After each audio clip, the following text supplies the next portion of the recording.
Where the hell is Vice President J.D. Vance? That's a question, by the way, that most people can't seem to answer. The guy seems to have just become missing in action, and nobody knows where the hell he is. He is effectively in hiding, it would seem. The last time we heard anything from J.D. Vance was, 2 weeks ago? When it was revealed that he flew to Montana to secretly meet with Rupert Murdoch before the Wall Street Journal published the bombshell story about Trump. Ever since then, no Vance. And of course, according to Politico's Dasha Burns, Vance has been eerily silent about the entire Epstein scandal since it rebroke. We've now been dealing with this for roughly a month, and about the only thing J.D. Vance has said is that the Wall Street Journal reporting was ridiculous and stupid. But other than that, the Vice President of the United States, the heir apparent to the MAGA movement, is just MIA.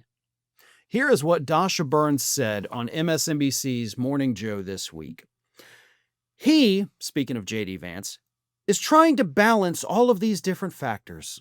Look, the Epstein files has been probably the most complicated piece of this for him because he needs to keep the MAGA base that's rebelling right now on his side, but he can't be seen to be straying and not towing the line for President Trump. He has a lot more at stake here than Trump does because he's not seeking to be, Trump is not seeking to be reelected, but Vance is looking ahead at his political future.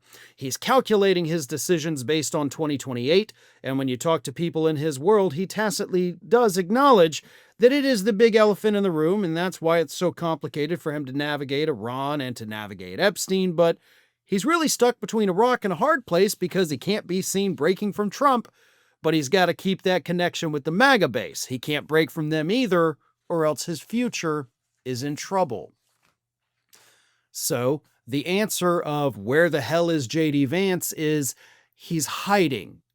He's hiding from Trump. He's hiding from MAGA. He's hiding from everybody so he doesn't have to say anything, so he doesn't destroy any potential future political bids.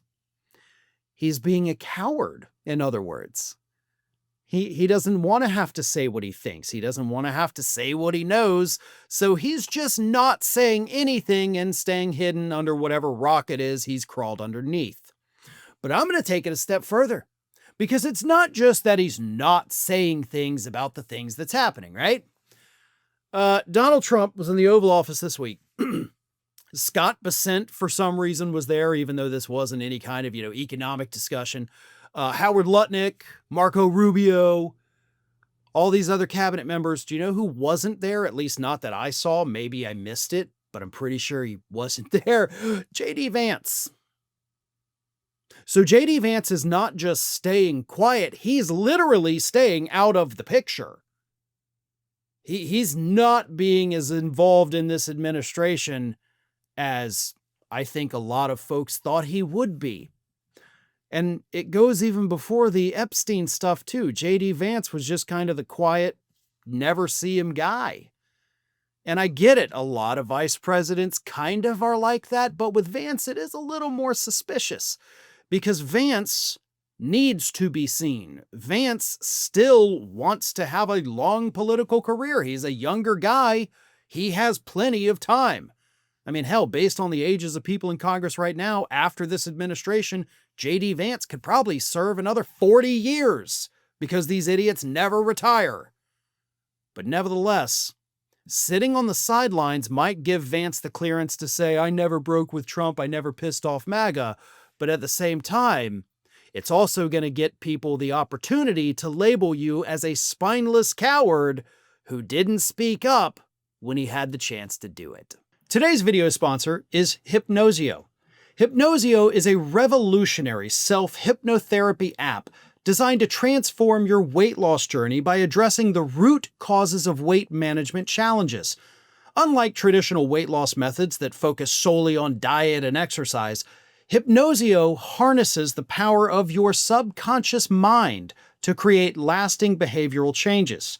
Through guided hypnotherapy sessions, the app helps you identify and release underlying patterns that may be holding you back while building a healthier relationship with food and your body.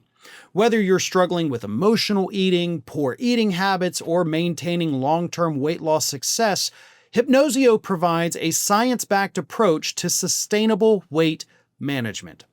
Hypnosio works by rewiring automatic food responses. It helps break emotional eating habits.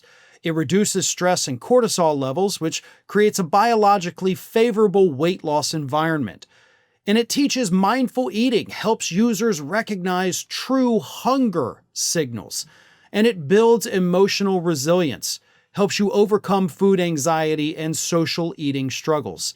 And it supports long-term success. 94% of users maintain weight loss better than control groups. If you're like me, and you have struggled to lose weight in the past, even when you're exercising, the affordable monthly plans from Hypnosio might be just the thing. Whether you're a busy professional who doesn't have time for the gym or meal planning, maybe you're a busy new parent who wants to lose some weight, or even if you're just looking to get control of your eating habits for a healthier life like me, Hypnosio can help. Participants using hypnotherapy lost 2 times more weight than those using traditional methods alone. And the sustained weight loss actually maintained for 18 months and more after stopping the hypnotherapy. Hypnosis-based programs reduced BMI and emotional eating significantly compared to standard diets. So what are you waiting for? Use my link in the description box and the pinned comment and grab 15% off your first subscription.